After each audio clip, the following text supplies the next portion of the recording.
श्री कृष्णा। जय गौ माता, जय गोपाल। मेरे इस परिवार में एक बार फिर से आपका स्वागत, अभिनंदन। चलिए आज की चर्चा को आगे बढ़ाते हैं।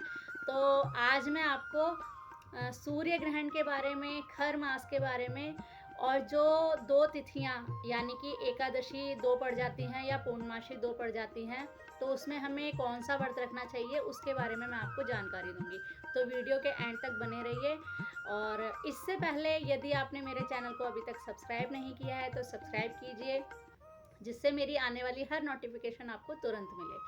तो और साथ ही आप लोगों ने जो मुझे इतना प्यार दिया कि मैंने कमेंट्स में देखा, आप लोगों ने बहुत मुझे कांग्रेचुलेशन कहा है, बधाई दी है, शुभकामनाएं दी हैं। तो इसके लिए आपका एक बार फिर से कोटि कोटि धन्यवाद, आभार।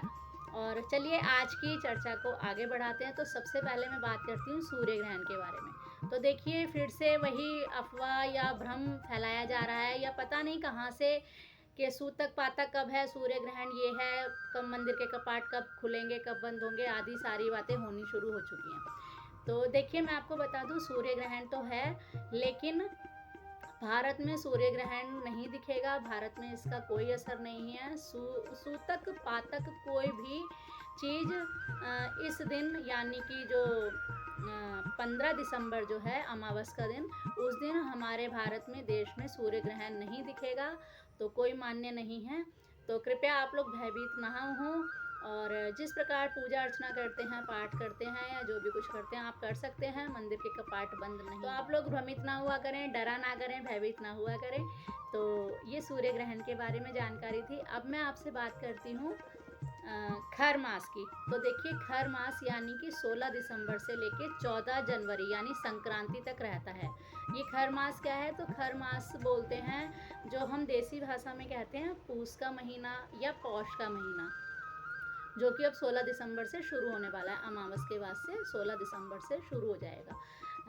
तो इस दिन ये खर मास में हम क्या करें और क्या ना करें। तो देखिए, खर मास में सभी शुभ मांगलिक कार्य निषेध हो जाते हैं, जिस प्रकार से अधिक मास यानी कि जो लौन का महीना है उसमें होते हैं, या चातुर्मास में होते हैं। तो इसी प्रकार खर मास में भी सभी मांगलिक कार्य एक महीने के लिए बंद हो जाते हैं।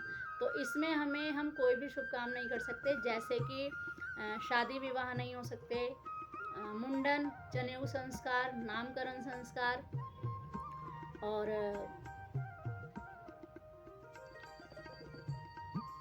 गृह प्रवेश, जनेऊ संस्कार, और नींव की खुदाई करना, मकान दुकान खरीदना, जमीन खरीदना, प्रॉपर्टी जमीन इत्यादि खरीदना, या गाड़ी खरीदना, या कोई भी ऐसी चीज़ें खरीदना, ये सब निषेध होता है। हमें कोई भी शुभ मांगलिक कार्य एक महीने के लिए नहीं करने चाहिए इस पूस के महीने में यानी कि खर मास में।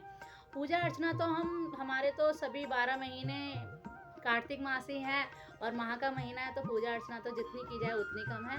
तो खर मास के बारे में मैंने आपको ये छोटी सी जानकारी दी। इसमें कोई भी मांगलिक कार्य नहीं होंगे एक महीने तक, जो कि 16 दिसंबर से लेकर 14 जनवरी तक रहेगा। 14 जनवरी को खर मास खत्म हो जाएगा। मकर संक्रांति है उस दिन, और भगवान सूर्य, जैसे कि आप जानते हैं, मकर राशि में प्रवेश करते हैं, तो इसलिए मकर संक्रांति बनाई जाती है। उसकी वीडियो मैं आने वाली कुछ समय में विस्तार से दूंगी। तो ये मैंने आपको जानकारी दी खर मास के बारे में।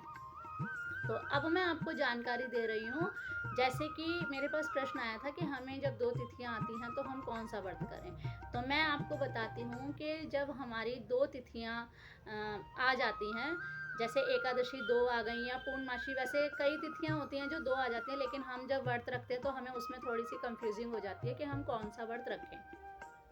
तो देखिए, सबसे पहली बात तो ये कि जो तिथि सूर्योदय काल में होती है, वो तिथि हमारे हिंदू धर्म में, सनातन धर्म में, तो देखिए, मैं इसको इस प्रकार से समझाने की कोशिश करती हूँ कि यदि दो तिथि एक साथ एकादशी पड़ रही हैं तो हम कौन सा व्रत रखें। इसमें हम ज़्यादातर कंफ्यूज हो जाते हैं। तो देखिए, एकादशी यदि दो पड़ती हैं तो हमें पहली एकादशी नहीं रखनी होती, हमें दूसरी एकादशी रखनी चाहिए। और यदि जैसे सूर्य उदय के काल में जो तिथि है, तो उस हिसाब से हमें तिथि व्रत रखना चाहिए। बेशक वो थोड़ी सी देर के लिए ही हो सूर्योदय के काल में, तो हमें उस प्रकार से व्रत रखना चाहिए। लेकिन ज़्यादातर जब द्वादशी और एकादशी एक होती है तो हमें द्वादशी वाले दिन, यानी जब एकादशी थोड़ी देर की है और अगले दिन वो अगली थोड़े 2-4-5 घंटे के बाद जब द्वादशी लग जाती है तो हमें वो एकादशी और द्वादशी वाले दिन ही व्रत रखना चाहिए, चाहे एकादशी 2-4 घंटे की ही क्यों ना हो। तो ये एक जानकारी थी एकादशी के बारे में। अब मैं आपको बताती हूँ पूर्णमासी की, पूर्णिमा के बारे में।